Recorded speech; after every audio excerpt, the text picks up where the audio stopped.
리어카 한가득 음식의 비밀. 프롤로그 마을의 소문. 귀신 나온다더라. 그 창고.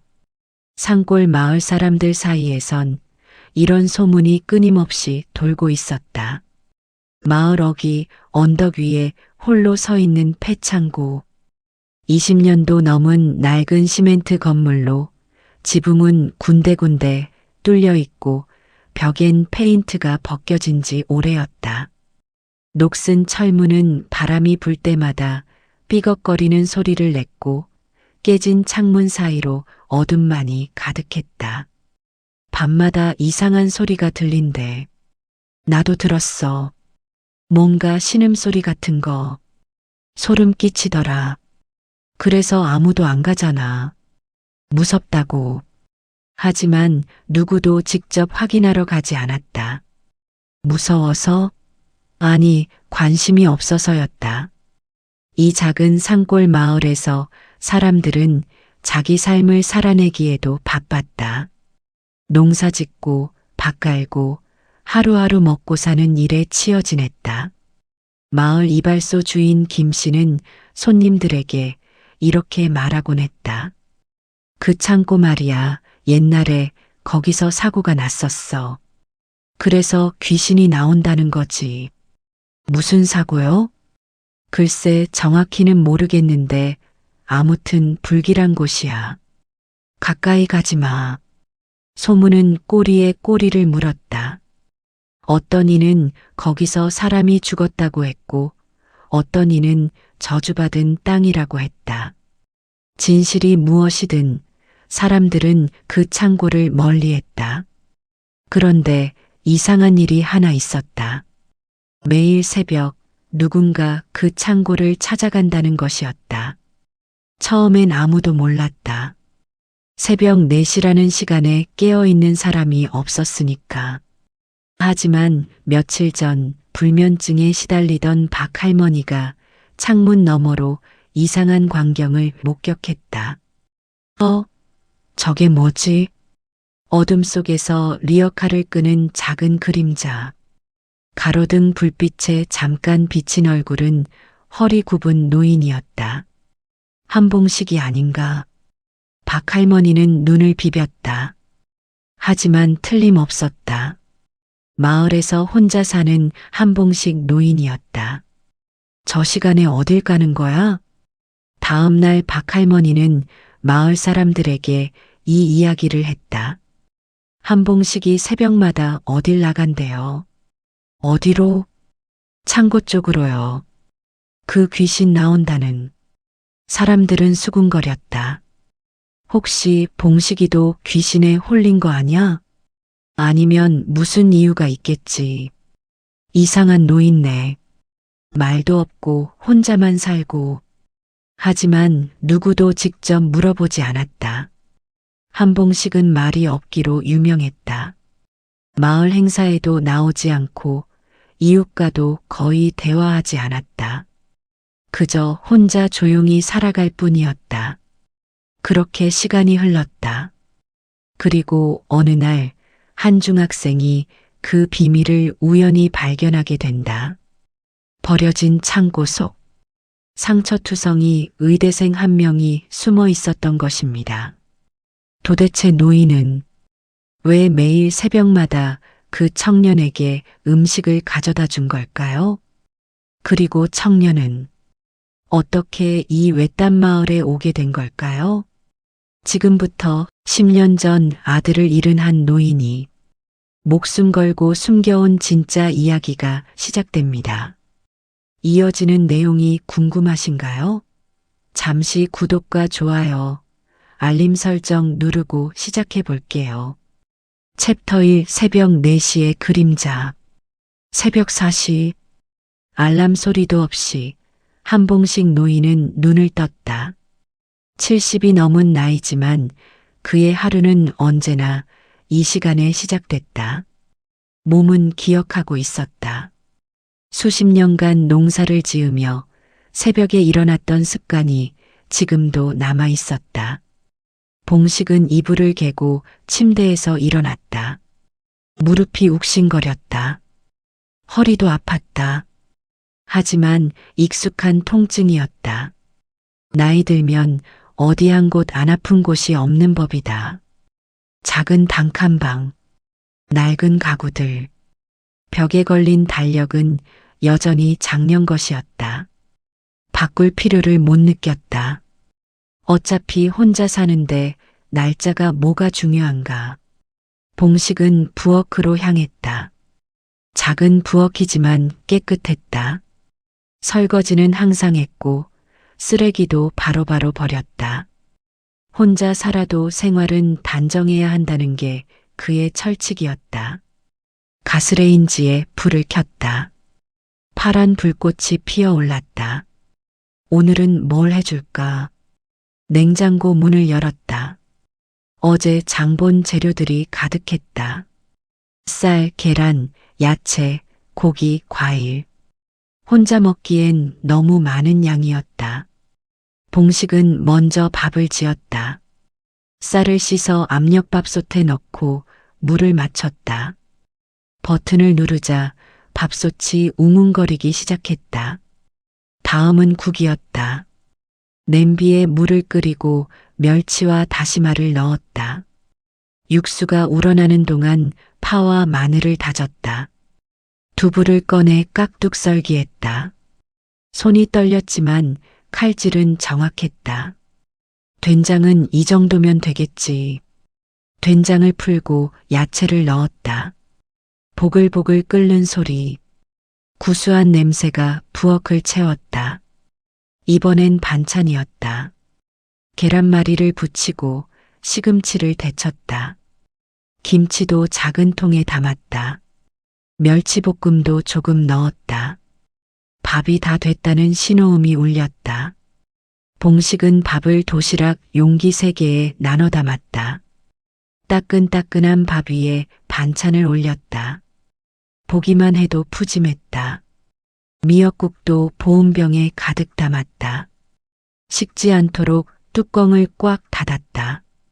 마지막으로 죽이었다. 쌀을 불려서 믹서기에 갈았다. 냄비에 물과 함께 넣고 약한 불에 천천히 끓였다. 30분이 걸렸다. 하얀 죽이 완성됐다. 소금으로 간하고 참기름 한 방울을 떨어뜨렸다. 이 정도면 먹기 편하겠지. 죽도 보온병에 담았다. 과일도 준비했다. 사과를 깨끗이 씻어 비닐봉지에 넣었다. 바나나도 2개 챙겼다. 생수 6병도 박스에서 꺼냈다. 마지막으로 약, 소화제, 감기약, 연고. 작은 봉투에 담았다. 모든 준비가 끝났다. 봉식은 이 모든 것을 낡은 리어카에 실었다. 리어카는 30년도 넘은 것이었다. 녹이 슬고 바퀴가 삐걱거렸지만 아직 쓸만했다. 시계를 봤다. 3시 55분. 이제 가야지. 봉식은 두꺼운 패딩을 입고 모자를 썼다. 장갑도 꼈다. 새벽 공기는 차가웠다. 문을 열고 나갔다. 어둠이 세상을 덮고 있었다. 별은 빛났고 달은 희미했다. 리어카를 끌기 시작했다. 바퀴가 삐걱거리며 소리를 냈다. 평소 같으면 시끄럽다고 생각했을 텐데 이 시간엔 괜찮았다. 아무도 듣는 이가 없었으니까. 마을 골목을 지나갔다. 모든 집에 불이 꺼져 있었다. 개 짖는 소리도 들리지 않았다. 세상이 잠든 시간이었다. 골목을 빠져나와 언덕길로 접어들었다. 경사가 있었다. 리어카가 무거웠다. 봉식은 허리를 숙이고 힘을 주었다. 으윽. 숨이 턱까지 차올랐다. 다리가 후들거렸다. 하지만 멈추지 않았다. 한 걸음 한 걸음 앞으로 나아갔다. 10분을 더 걸었다.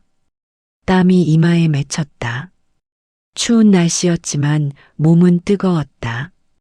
드디어 목적지가 보였다. 폐창고.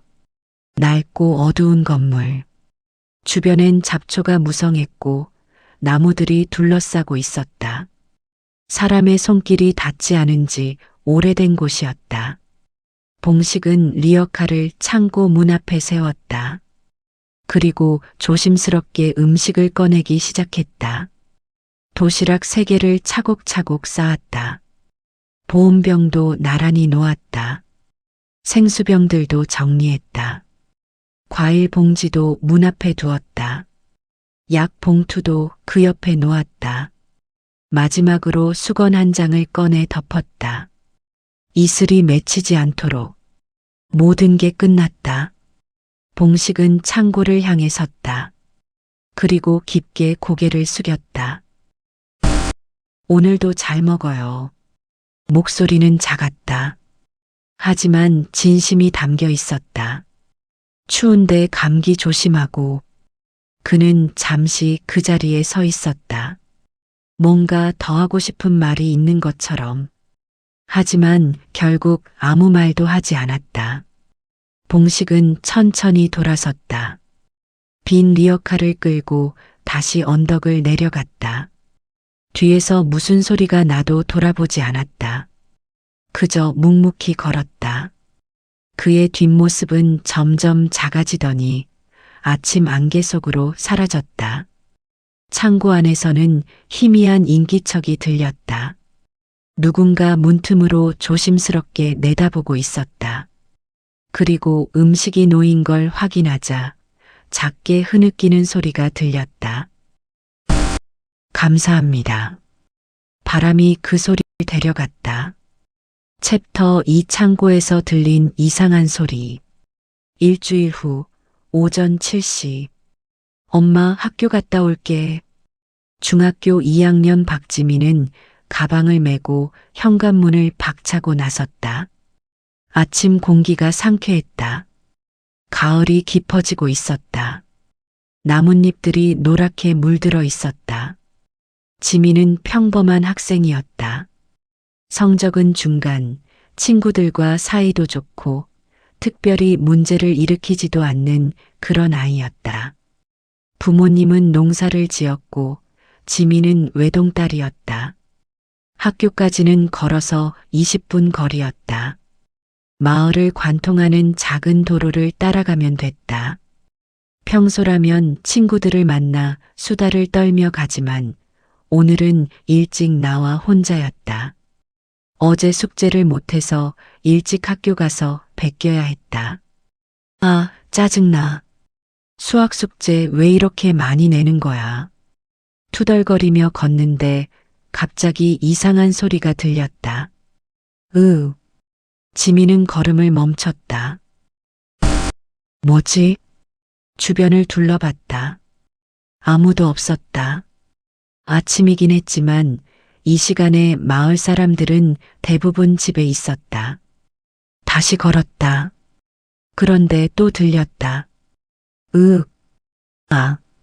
이번엔 확실했다.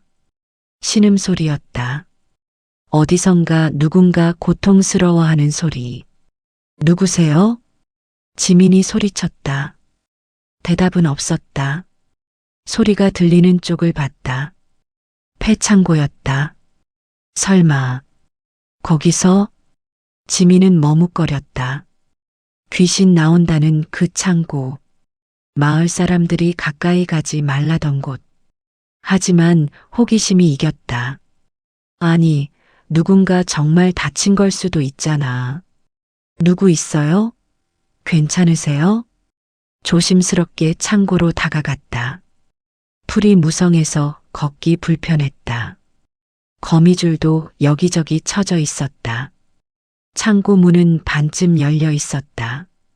녹슨 철문이 바람에 삐걱거렸다. 문틈 사이로 들여다봤다. 어둠만 보였다. 거기 누구 있어요? 대답은 없었다. 하지만 안에서 뭔가 움직이는 소리가 들렸다. 바스락, 뭔가 긁히는 소리. 지민은 심장이 두근거렸다. 무서웠다. 정말 귀신이면 어떡하지? 하지만 이미 여기까지 왔는데 그냥 갈 수는 없었다. 핸드폰을 꺼내 손전등을 켰다. 떨리는 손으로 창고 안을 비췄다. 희미한 빛이 어둠을 밝혔다. 그리고 그 순간 지민은 숨이 멎었다. 구석에 웅크린 채 떨고 있는 사람이 보였다. 남자였다. 얼굴은 상처투성이, 머리카락은 헝클어져 있었다. 옷은 찢어지고 더러웠다. 몸은 말랐고 피부는 창백했다. 저기. 지민이 말을 걸자 그 남자는 화들짝 놀라며 벌떡 일어났다. 그리고 벽에 등을 붙이며 뒤로 물러섰다. 가지 마세요. 제발 다가오지 마세요. 목소리는 떨렸다. 공포에 질린 목소리였다. 지민은 얼어붙었다. 뭐라고 말해야 할지 몰랐다. 이 사람은 대체 누구지? 왜 여기 있는 거지? 왜 이렇게 다쳤지? 저는 해치려는 게 아니에요. 그냥 소리가 들려서. 남자는 고개를 저었다. 눈빛은 초점을 잃은 듯 흐릿했다. 가요, 제발 가요, 위험해요. 위험하다니요? 무슨. 그때 지민은 문 앞에 놓인 걸 발견했다. 도시락 용기, 보온병, 생수병, 과일 봉지. 깨끗하게 정리돼 있었다. 누군가 일부러 갖다 놓은 것 같았다. 이거 누가 갖다 놓은 거예요? 남자는 대답하지 않았다. 그저 바닥을 응시할 뿐이었다. 지민은 혼란스러웠다. 이 사람은 노숙자인가? 아니면 범죄자? 아니면 정말 다친 사람? 도와드릴까요? 병원에. 안 돼요. 남자가 갑자기 소리쳤다. 지민은 깜짝 놀랐다. 병원은 안 돼요. 절대 안 돼요. 그 사람들이 올 거예요. 무슨 말인지 알 수 없었다. 지민은 두려움을 느꼈다. 이 사람 정신이 온전한 건가? 알겠어요. 병원은 안 갈게요. 진정하세요. 남자는 다시 구석으로 물러나 웅크렸다. 떨고 있었다. 지민은 더 이상 뭘 해야 할지 몰랐다. 그냥 가야 하나? 아니면 어른들에게 말해야 하나? 일단 학교에 가야 돼서 갈게요. 괜찮으시면 좋겠어요. 대답은 없었다. 지민은 조심스럽게 창고를 빠져나왔다. 문을 닫으려다가 멈췄다. 혹시 이 사람이 갇혀 있으면 안 되니까. 그대로 두고 나왔다. 학교로 향하는 내내 지민은 그 남자 생각만 했다. 대체 누구지? 그리고 그날 저녁 지민은 결심했다. 다시 가봐야겠어. 챕터 3 노인의 비밀 배달. 지민은 그날 밤 잠을 이룰 수 없었다. 침대에 누워서도 계속 생각했다. 그 남자의 얼굴, 떨리는 목소리, 상처투성이인 몸. 도와줘야 하는 거 아닐까? 하지만 어떻게? 혼자서 뭘 할 수 있을까? 일단 음식을 갖다 준 사람을 찾아야 해. 도시락, 보온병, 생수. 누군가 의도적으로 준비한 것들이었다. 그 사람이 누군지 알면 답을 얻을 수 있을 것 같았다. 지민은 알람을 3시 반에 맞춰 놓았다. 새벽 3시 30분. 알람이 울렸다. 지민은 곧바로 일어났다. 졸음을 참으며 옷을 입었다. 두꺼운 패딩, 모자, 마스크. 완전 무장이었다. 몰래 현관문을 열고 나갔다. 부모님이 깨시면 안 됐다. 어딜 가냐고 물으실 테니까. 밖은 깜깜했다. 가로등 불빛만이 희미하게 길을 밝혔다. 바람이 불었다. 추웠다. 지민은 창고 근처 골목 모퉁이로 향했다. 나무 뒤에 몸을 숨겼다. 창고가 보이는 위치였다. 그리고 기다렸다. 5분, 10분, 15분. 추위에 몸이 떨렸다. 이러다 감기 걸리겠다. 헛수고하는 건 아니겠지? 그때였다. 비걱. 멀리서 소리가 들렸다. 지민은 긴장했다. 고개를 내밀어 봤다. 어둠 속에서 무언가 다가오고 있었다. 리어카를 끄는 작은 그림자. 가로등 불빛 아래로 모습을 드러냈다. 한봉식 할아버지. 지민은 눈을 크게 떴다. 마을에서 혼자 사는 노인. 말이 없고 조용한 분. 마을 행사에도 잘 안 나오고 사람들과도 별로 어울리지 않는 그분. 왜 할아버지가? 봉식은 천천히 창고 앞으로 다가왔다. 허리가 굽어 걸음이 느렸다. 리어카 바퀴가 삐걱거렸다. 창고 문 앞에 도착했다. 봉식은 리어카를 세우고 하나씩 물건을 꺼내기 시작했다. 도시락 용기 3개, 보온병 2개, 생수병 6개, 과일 봉지, 수건, 약 봉투, 모든 걸 정성스럽게 문 앞에 정리했다. 하나하나 위치를 맞춰가며 마치 재단에 재물을 올리듯이. 그리고 마지막으로 작은 쪽지를 꺼내 도시락 위에 올려놓았다. 무슨 내용인지는 보이지 않았다. 모든 게 끝나자 봉식은 창고를 향해 섰다. 그리고 깊게, 아주 깊게 고개를 숙였다. 오늘도 잘 먹어요. 목소리가 들렸다. 조용하지만 명확했다. 날씨가 추워지니까 따뜻하게 입고 지내요. 봉식은 한참 동안 그 자리에 서 있었다. 마치 기도하듯이. 많이 아프겠지만 조금만 더 버텨요. 곧 나아질 거예요. 그의 목소리엔 무언가 간절함이 담겨 있었다. 지민은 가슴이 먹먹했다. 할아버지가 저 사람을 돌보고 있는 거야. 왜? 저 사람은 누구지? 왜 할아버지는 몰래 도와주는 거지? 봉식은 천천히 돌아섰다. 빈 리어카를 끌고 다시 언덕을 내려가기 시작했다. 그의 뒷모습은 쓸쓸해 보였다. 지민은 나무 뒤에서 나왔다. 창고로 다가갔다. 문 앞에 놓인 음식들을 봤다. 따뜻한 김이 아직 피어오르고 있었다. 쪽지를 집어들었다.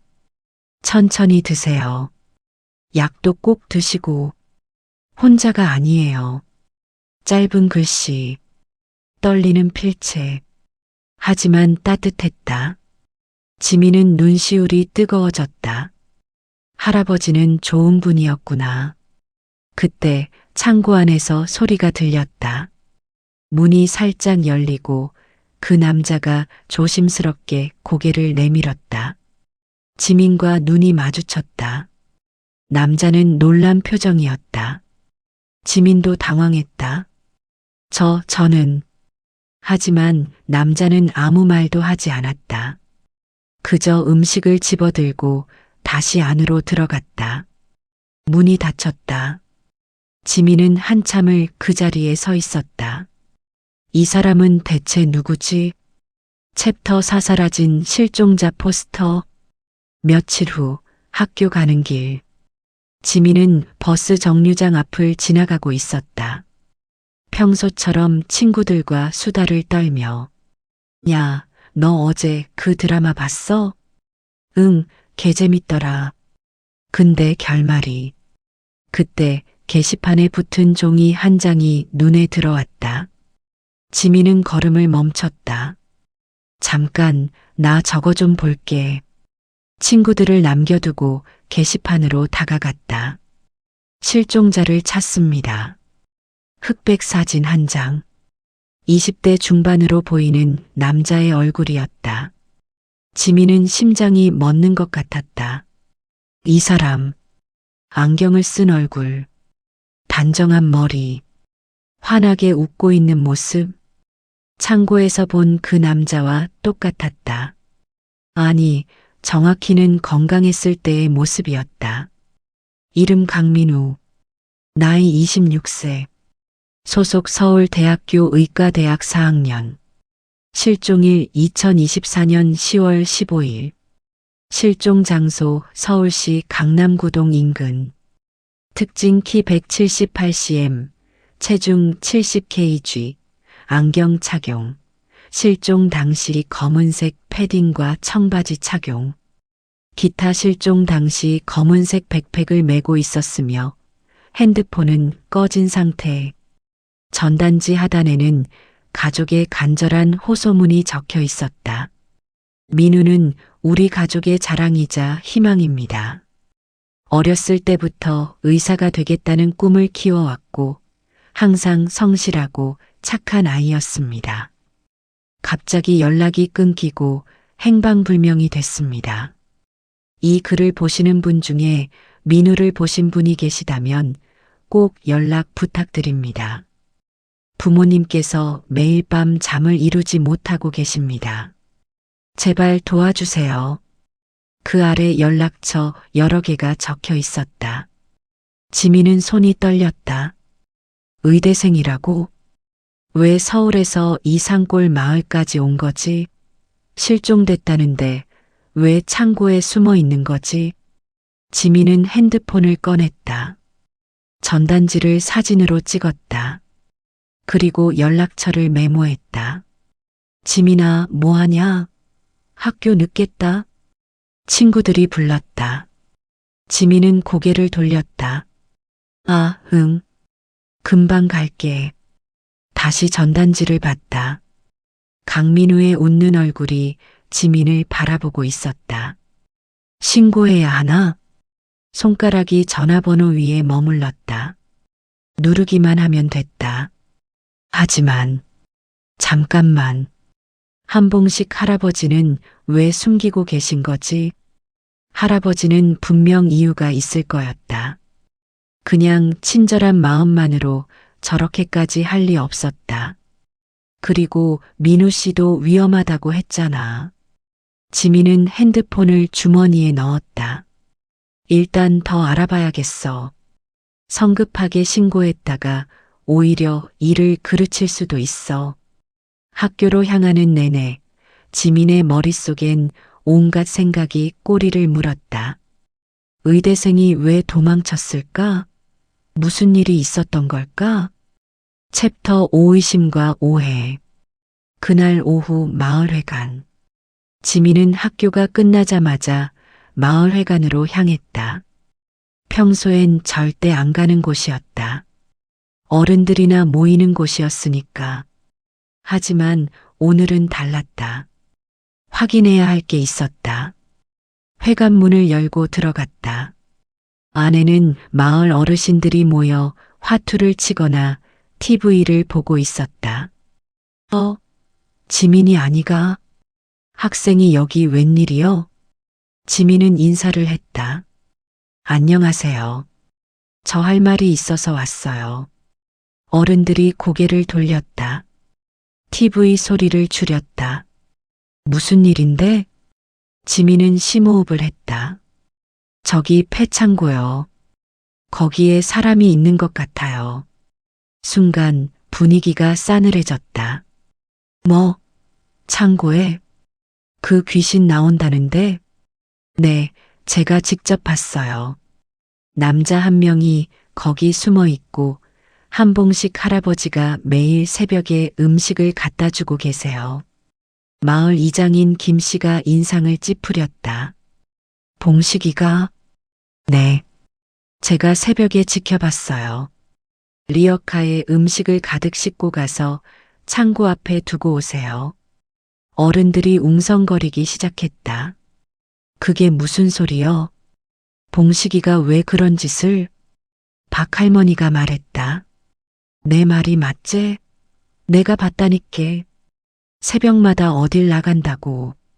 근데 왜 몰래 도와주는 거지? 그러게 말이다. 그때 마을에서 가장 말이 많은 이씨 아줌마가 끼어들었다. 혹시 잡아온 건 아닐까?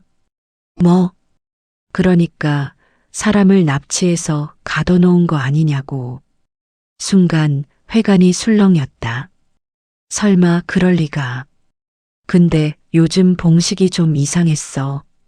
말도 없고, 원래도 말이 없었잖아. 그래도 뭔가 수상하긴 했어. 지민은 당황했다. 아니에요. 할아버지는 그런 분이 아니에요. 하지만 소문은 이미 불붙기 시작했다. 그럼 왜 몰래 숨겨? 떳떳하면 당당하게 하지. 맞아. 뭔가 숨길 게 있으니까 그러는 거지. 혹시 범죄자를 숨겨주는 건 아닐까? 이장이 손을 들어 사람들을 진정시켰다. 일단 진실을 확인해야 합니다. 경찰에 신고하는 게 맞겠어요. 경찰이요? 지민은 깜짝 놀랐다. 안 돼요. 그러면 지민아, 우리도 확인이 필요해. 혹시 정말 위험한 상황일 수도 있잖아. 하지만 어른들은 이미 결정한 듯 보였다. 일단 경찰 불러서 확인부터 하자. 그래, 안전이 우선이야. 지민은 가슴이 답답했다. 이러면 안 되는데. 그날 저녁 지민은 집에 돌아와서도 불안했다. 할아버지 오해받으시면 어떡하지? 그리고 결심했다. 직접 물어봐야겠어. 할아버지한테. 챕터 6 노인과 청년의 첫 대면. 그날 밤 11시. 지민은 이불 속에서 알람을 다시 3시 반에 맞춰 놓았다. 내일 새벽 할아버지를 직접 만나기로 했다.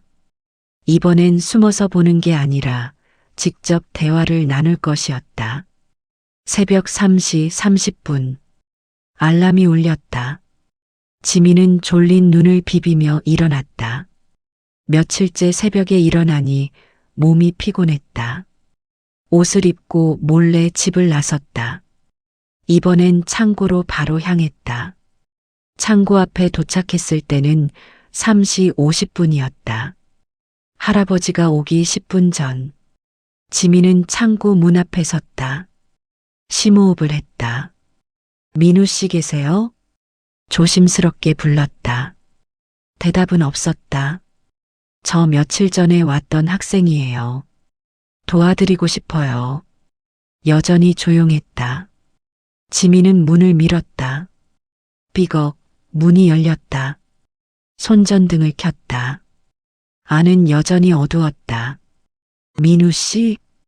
구석에 웅크린 모습이 보였다. 민우였다. 여전히 몸 상태가 좋지 않아 보였다. 왜 또 왔어요? 민우의 목소리가 들렸다. 기력이 없었다. 도와드리고 싶어서요. 당신 실종자 전단지 봤어요. 가족들이 찾고 있어요. 안 돼요. 왜요? 왜 집에 안 가세요? 민우는 고개를 저었다. 집에 가면 위험해요. 그 사람들이 가족들까지 해칠지 몰라요. 무슨 사람들이요? 민우는 입을 다물었다. 지민은 다가가 앉았다. 말씀해 주세요. 모르면 도와드릴 수가 없어요. 도와줄 필요 없어요. 그냥 가세요. 한봉식 할아버지는 왜 도와주시는 거예요? 민우는 잠시 침묵했다. 할아버지는 저를 구해주셨어요. 산에서 쓰러진 저를 발견하고 이곳으로 데려오셨죠. 그럼 병원에 가야 하는 거 아니에요? 병원에 가면 기록이 남아요. 그럼 그 사람들이 알게 돼요. 대체 무슨 일이 있었던 거예요? 민우는 긴 한숨을 쉬었다. 봐선 안 되는 걸 봤어요. 그때 밖에서 소리가 들렸다. 삐걱. 리어카 소리였다. 할아버지다. 지민과 민우는 동시에 문 쪽을 봤다. 얼마 지나지 않아 문이 열렸다. 한봉식이 들어왔다. 손에는 보온병을 들고 있었다. 그리고 지민을 발견했다.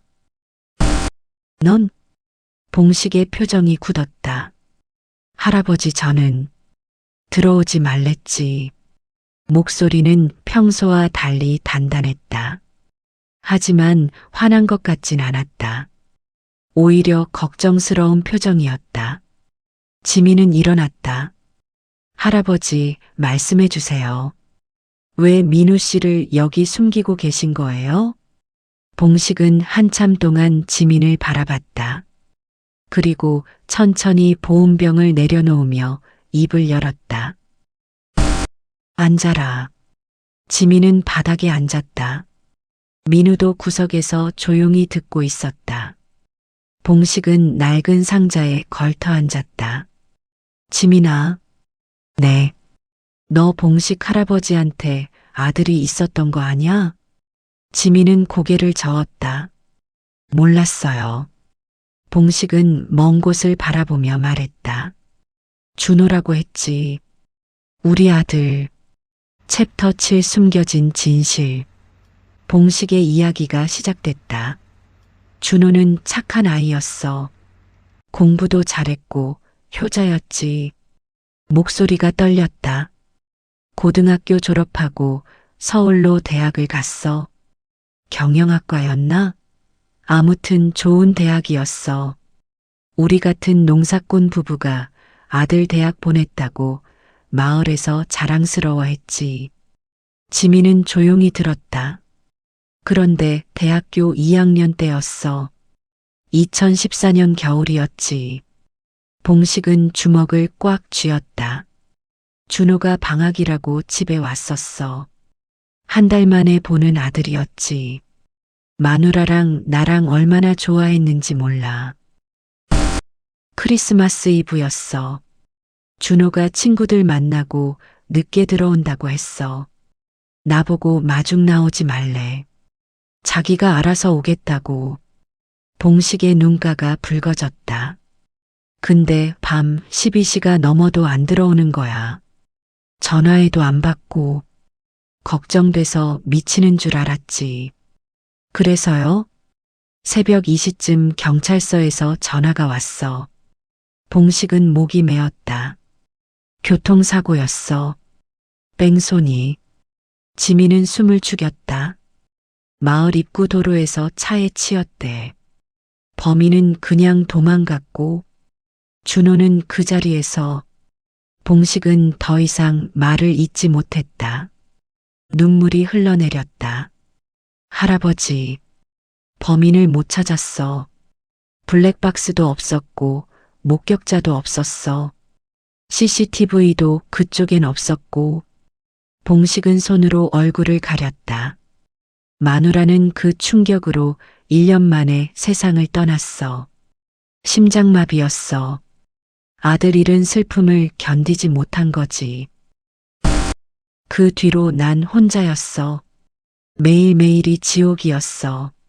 내가 데리러 갔으면, 내가 그날 밤 깨어 있었으면 후회만 했지.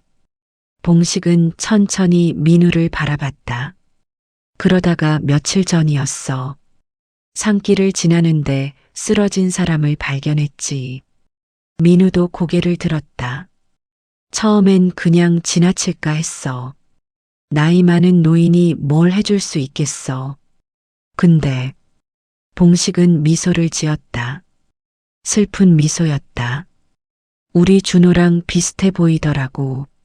나이도 비슷하고 체격도 비슷하고. 그래서 그냥 지나칠 수가 없었어.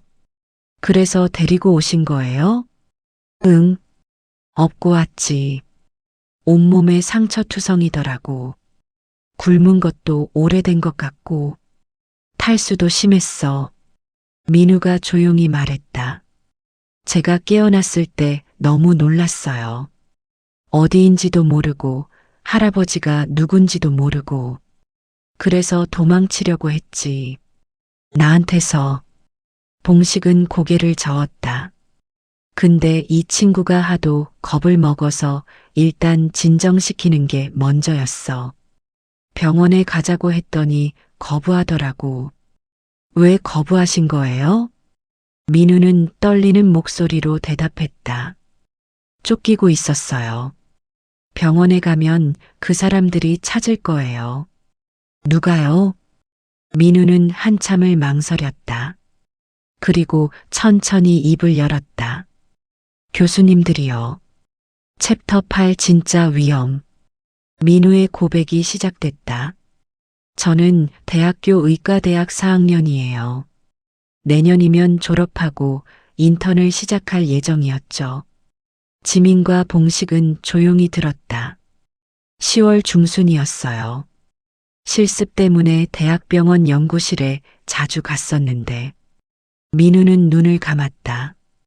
어느 날 밤 늦게까지 공부하다가 우연히 연구실 옆 교수 연구실에서 이상한 소리가 들렸어요. 무슨 소리요? 다투는 소리였어요. 큰 소리로 싸우고 있더라고요. 궁금해서 문틈으로 살짝 들여다봤죠. 민우는 손을 떨었다. 거기 3명이 있었어요.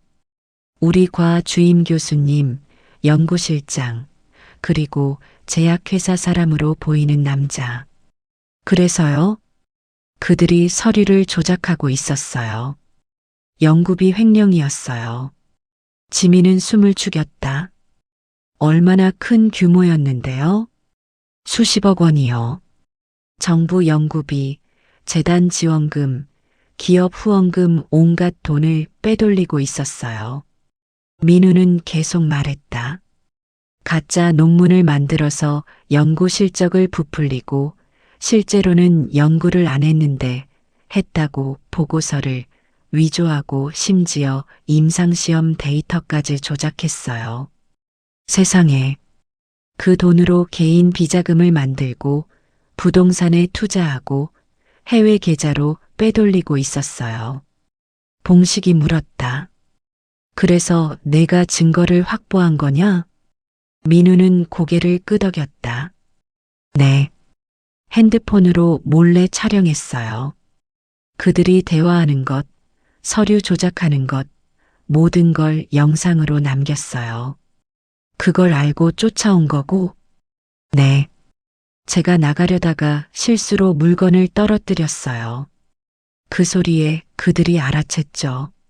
민우의 목소리가 떨렸다. 문을 열고 나를 봤어요. 처음엔 당황한 표정이었지만 곧 차가운 눈빛으로 변했어요. 뭐라고 하던가요? 교수님이 말했어요. 민우야, 들어와. 우리 얘기 좀 하자. 하지만 그 눈빛이 정상이 아니었어요. 그래서 도망쳤구나. 네. 본능적으로 위험하다고 느꼈어요. 그래서 복도로 뛰어나갔죠. 민우는 숨을 깊이 들이마셨다. 그 뒤로 악몽이 시작됐어요. 어떻게 됐는데요? 다음 날 아침 연구실로 다시 갔어요. 평소처럼 실습하러. 근데 교수님이 따로 부르시더라고요. 뭐라고 하셨어요? 처음엔 회유였어요. 내가 본 건 기밀 연구야. 아무한테도 말하지 마.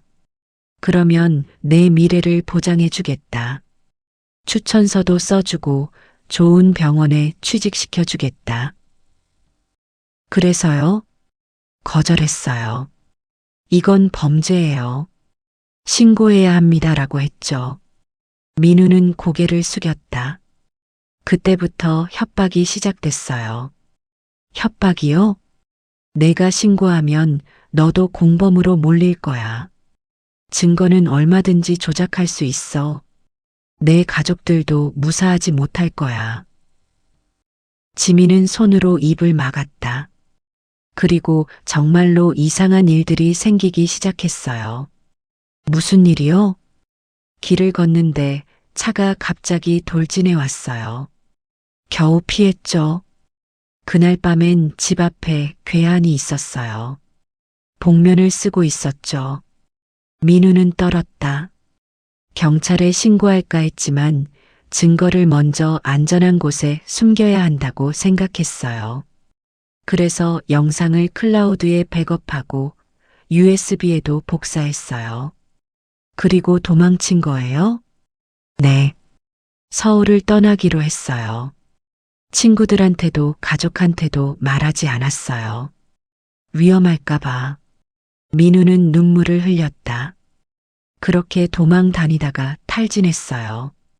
며칠을 제대로 먹지도 못하고 잠도 못 자고 정신이 혼미해졌죠. 그때 내가 발견한 거구나. 봉식이 말했다. 산길에 쓰러져 있었지. 비를 맞으며. 민우는 고개를 숙였다. 할아버지가 아니었으면 저 죽었을 거예요. 정말 감사해요. 봉식은 민우의 어깨를 두드렸다. 이 친구를 보는데 우리 준호가 생각났어. 만약 준호가 어디선가 이렇게 힘들어하고 있다면 누군가 도와줬으면 했을 거야. 지민은 눈시울이 뜨거워졌다. 할아버지, 내 아들은 지키지 못했어. 그때 내가 데리러 갔다면, 내가 더 신경 썼다면 살릴 수 있었을지도 몰라. 봉식의 목소리가 갈라졌다. 근데 이 아이는 지키고 싶었어. 내 앞에 나타난 게 우연이 아니라고 생각했지. 준호가 보낸 거라고. 지민은 눈물을 닦았다. 할아버지는 정말 좋은 분이세요. 좋은 게 아니야. 그냥 후회하고 싶지 않았을 뿐이야. 세 사람은 잠시 침묵했다. 그때 민우가 말했다. 근데 이제 어떻게 하죠? 계속 여기 숨어 있을 수만은 없잖아요. 지민이 말했다. 경찰에 신고해야 해요. 증거도 있잖아요.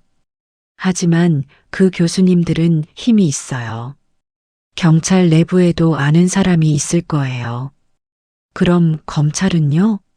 아니면 언론에 폭로하는 건요? 민우는 고개를 저었다. 증거를 꺼내는 순간 제 위치가 노출돼요. 클라우드에 접속하거나 USB를 찾으러 가면 그들은 막막했다. 그때 밖에서 인기척이 들렸다. 세 사람은 동시에 문을 봤다. 누구세요? 조심스럽게 물었다. 대답은 없었다. 하지만 분명 누군가 있었다. 발소리가 멀어졌다. 봉식은 급히 일어나 밖으로 나갔다. 누구냐? 하지만 아무도 없었다. 어둠만 가득했다. 봉식은 불안한 표정으로 돌아왔다. 이제 들킨 것 같구나. 챕터 9 마을의 오해가 풀리다. 다음 날 아침 마을회관. 소문은 빠르게 퍼졌다. 봉식이가 창고에 사람을 가둬놨대. 심지어 매일 음식을 갖다 준대. 무슨 이유로? 모르지. 근데 분명 수상해. 마을 사람들이 하나둘 모여들었다. 분위기는 심상치 않았다. 이장이 나섰다. 여러분, 진정하십시오. 일단 사실 확인부터 해야 합니다. 확인할 게 뭐 있어요? 당장 경찰 불러야죠. 이씨 아줌마가 소리쳤다. 그렇습니다. 우리 마을에 범죄자가 있을 수도 있어요. 바로 그때 회관문이 열렸다. 지민이 들어왔다. 뒤따라 한봉식과 민우도 함께였다. 사람들은 숨을 죽였다. 저 사람이 창고에 있던 사람? 민우는 여전히 몸 상태가 좋지 않아 보였다. 하지만 스스로 걸어왔다. 지민이 앞으로 나섰다. 여러분, 들어주세요. 제가 설명할게요. 지민아, 위험해.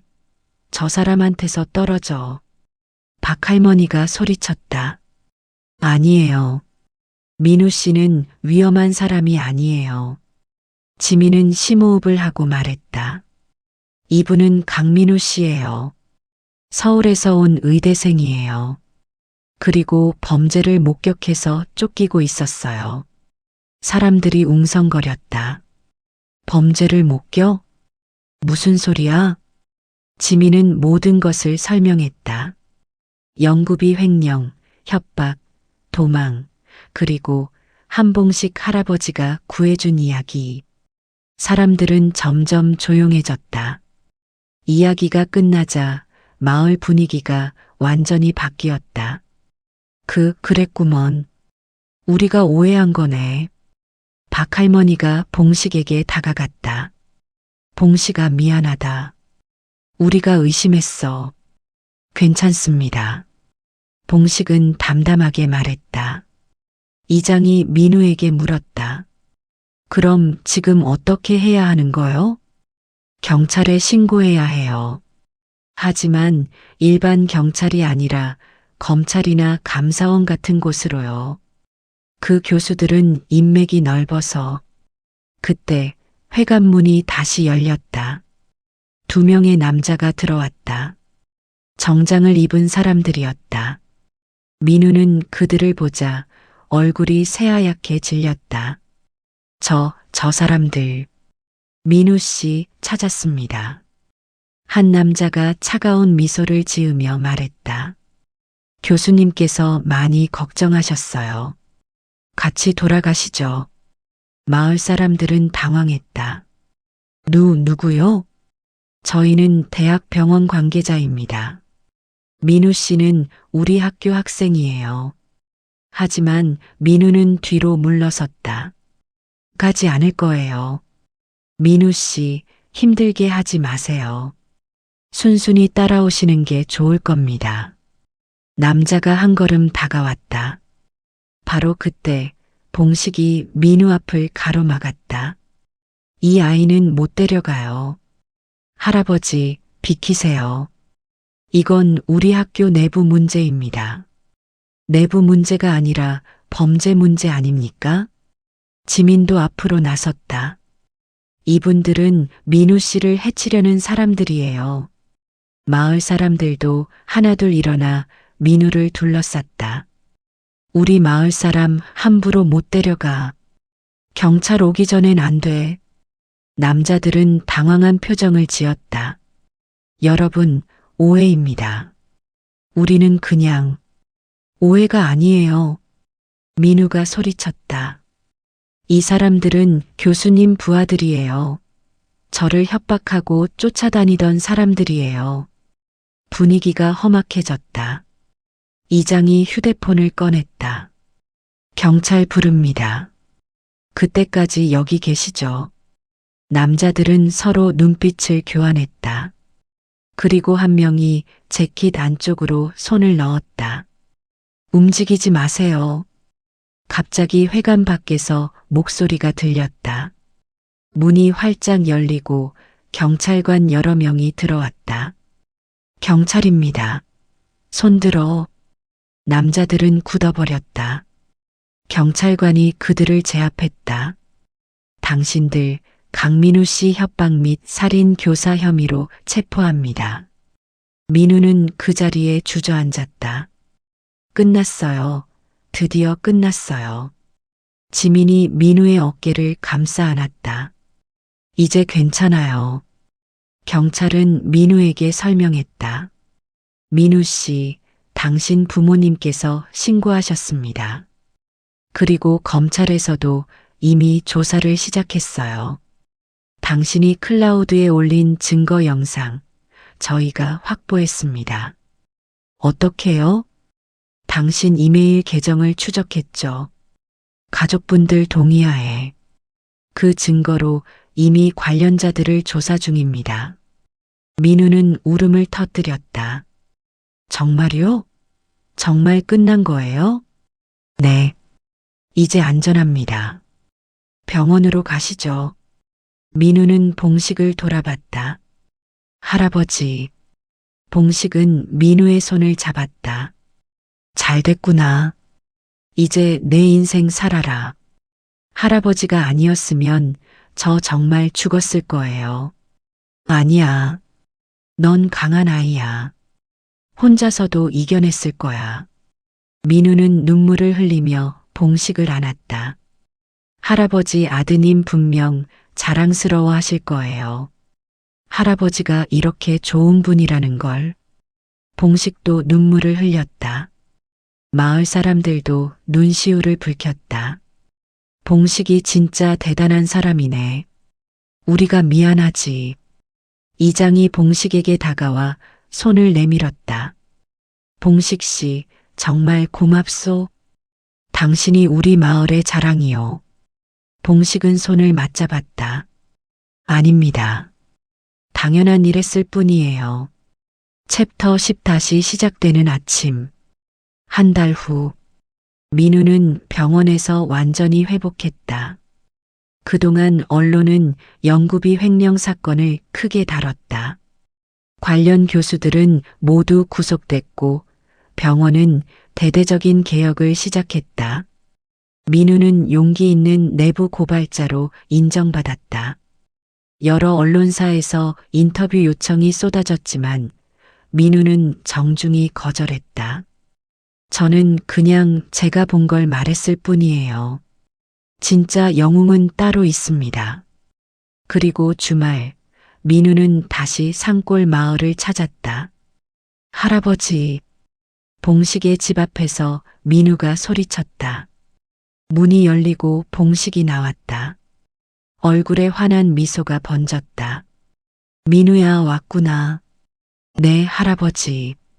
보고 싶었어요. 두 사람은 포옹했다. 몸은 다 괜찮아진 거냐? 네, 완전히 나았어요. 이제 학교도 복학하고 내년엔 인턴 시작해요. 잘 됐구나. 민우는 가방에서 꽃다발을 꺼냈다. 할아버지, 아드님 산소가 어디예요? 인사드리고 싶어요. 봉식은 잠시 망설였다. 그래, 같이 가자.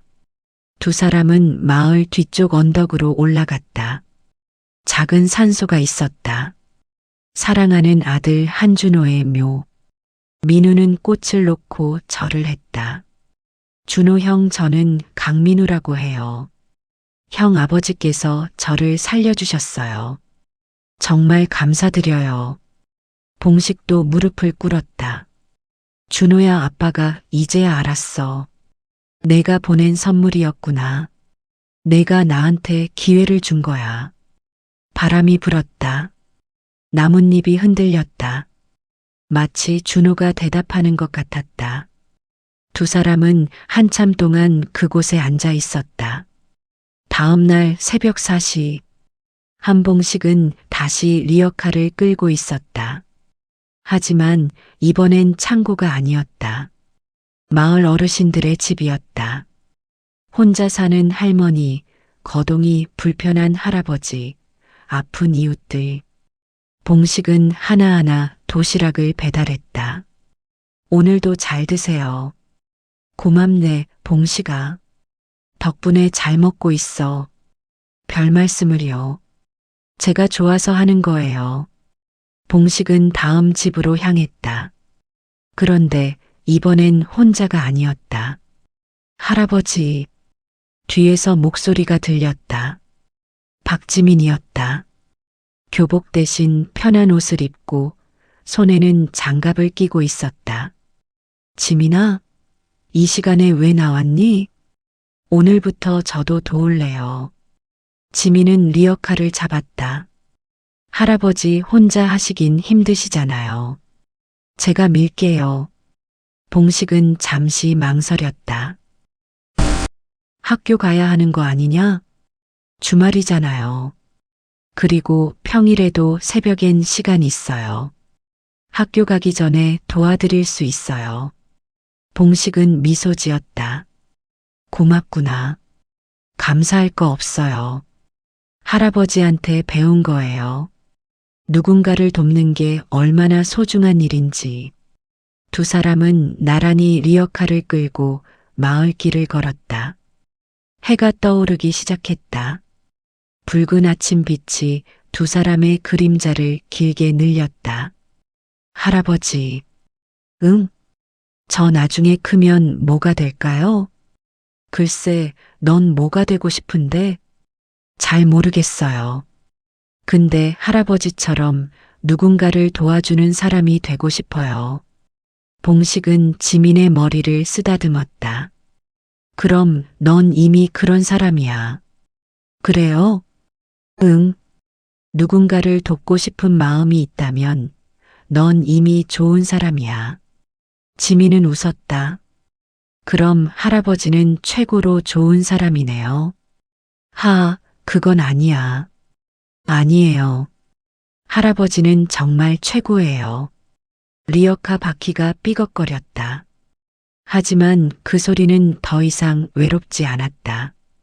두 사람은 계속 걸었다. 마을의 모든 집을 돌며 그리고 마지막 집 앞에 도착했을 때 또 다른 사람이 나타났다. 할아버지, 민우였다.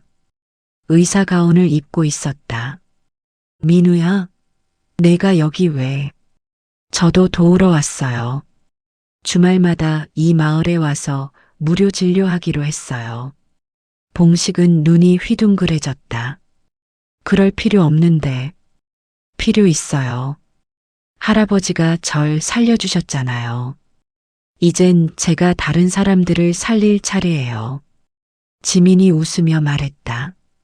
우리 팀이네요. 할아버지, 그리고 민우 오빠. 세 사람은 웃었다. 그리고 함께 마을을 돌았다.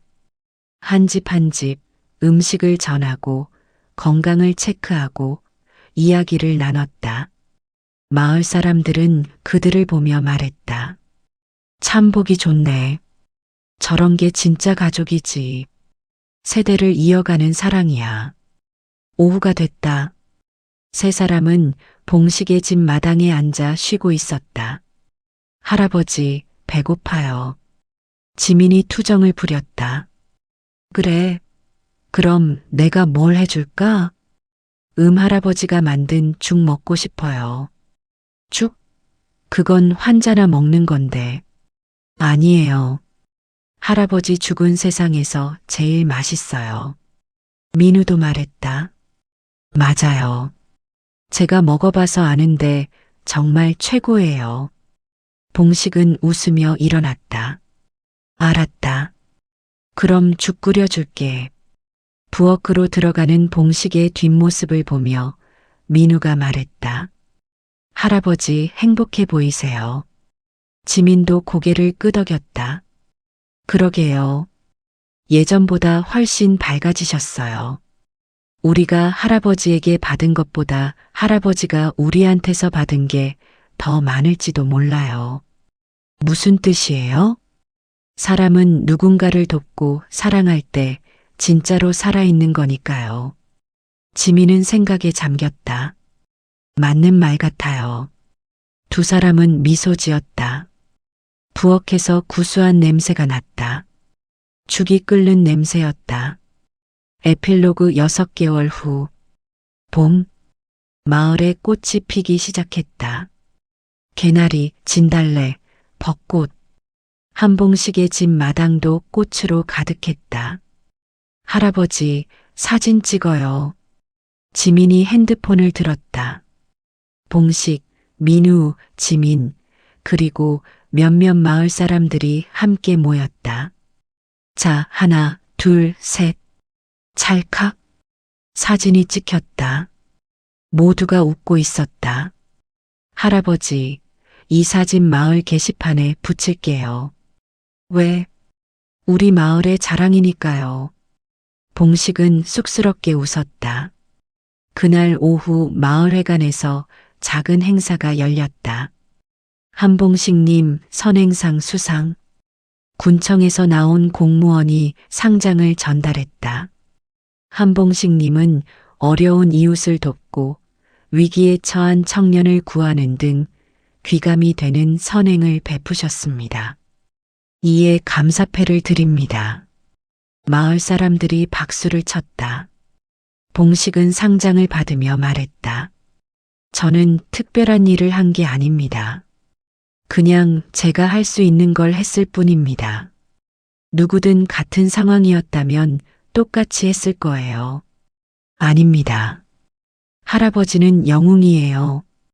지민이 소리쳤다. 사람들이 웃었다. 행사가 끝나고 봉식은 밖으로 나왔다. 준호의 산소로 향했다. 준호야. 봉식은 무덤 앞에 앉았다. 아빠가 상을 받았어. 내 덕분이야. 바람이 불었다. 너 없이 살아온 10년이 정말 힘들었어. 매일이 고통이었지. 근데 이제 조금 괜찮아졌어. 봉식은 미소 지었다. 내가 보낸 아이 민우. 그 친구 덕분에 아빠가 다시 살아갈 이유를 찾았어. 그리고 지민이도. 저 아이도 내가 보낸 것 같아. 내 옆에 있어 주려고. 봉식은 눈을 감았다. 이제 알았어. 내가 떠난 게 끝이 아니라는 걸. 내가 남긴 사랑이 계속되고 있다는 걸. 고맙다, 아들아. 내 아들로 태어나줘서. 봉식은 한참을 그곳에 앉아 있었다. 그리고 천천히 일어나 산을 내려왔다. 집 앞에는 민우와 지민이 기다리고 있었다. 할아버지, 어디 갔다 오세요? 응, 준호한테 다녀왔어. 그래요? 다음엔 저희도 같이 가요. 그래, 그러자. 세 사람은 집 안으로 들어갔다. 저녁 식사를 준비하며 봉식은 생각했다. 인생은 참 신기해. 잃는 것도 있지만 얻는 것도 있어. 준호를 잃었지만 민우와 지민을 얻었어. 그리고 무엇보다 다시 살아갈 이유를 찾았어. 밥이 다 됐다는 신호음이 울렸다. 자, 다 됐다. 밥 먹자. 네. 세 사람은 식탁에 둘러앉았다. 잘 먹겠습니다. 따뜻한 밥, 구수한 국, 맛있는 반찬. 무엇보다 함께 먹는다는 것. 그것이 가장 큰 행복이었다. 식사를 마치고 설거지를 하는데 지민이 물었다. 할아버지, 내일도 새벽 배달하세요? 당연하지. 왜? 저도 갈래요. 민우도 말했다. 저도요. 봉식은 웃었다. 그래, 같이 가자. 우리 셋이서. 네. 그날 밤 봉식은 오랜만에 깊은 잠을 잤다. 악몽도 없었다. 후회도 없었다. 그저 평안했다. 그리고 꿈을 꿨다. 준호가 나타나 말했다. 아빠 잘하고 있어. 정말 자랑스러워. 준호야. 행복하게 살아, 아빠. 그게 내가 바라는 거야. 그래. 그럴게. 준호는 미소 지으며 사라졌다. 봉식은 눈물을 흘리며 잠에서 깼다. 하지만 슬픈 눈물이 아니었다. 감사의 눈물이었다. 고마워, 아들아. 새벽 4시 알람이 울렸다. 하지만 봉식은 이미 깨어 있었다. 오늘도 새로운 하루가 시작됐다. 리어카에 음식을 실었다. 이번엔 혼자가 아니었다. 지민과 민우가 함께였다. 자, 출발. 세 사람은 리어카를 끌고 마을길로 나섰다. 새벽 공기는 차갑고 상쾌했다. 별은 빛나고 달은 밝았다. 세상은 아직 잠들어 있었지만 그들은 깨어 있었다. 누군가를 위해 무언가를 하기 위해. 리어카 바퀴가 삐걱거렸다. 하지만 그 소리는 이제 음악처럼 들렸다. 희망의 멜로디, 사랑의 리듬, 삶의 노래. 봉식은 앞을 보며 걸었다. 허리는 굽었지만 마음은 곧았다. 나이는 많았지만 영혼은 젊었다. 혼자였지만 외롭지 않았다. 왜냐하면 그는 알고 있었다. 자신이 하는 일이 얼마나 소중한지, 자신이 살아가는 이유가 무엇인지, 그리고 무엇보다 사랑은 절대 사라지지 않는다는 것을. 리어카 한가득 싣고 가는 건 음식만이 아니었다. 그 안엔 따뜻함, 용기, 그리고 두 번째 기회가 담겨 있었다. 한 사람의 선행이 또 다른 사람의 희망이 되고 그 희망은 다시 세상을 밝히는 빛이 된다. 이것이 우리가 살아가는 이유다. 끝. 우리가 모르는 누군가의 하루엔 이런 숨겨진 이야기가 있을지도 모릅니다. 당신은 어떻게 생각하나요? 비슷한 경험이 있다면 댓글로 나눠주세요.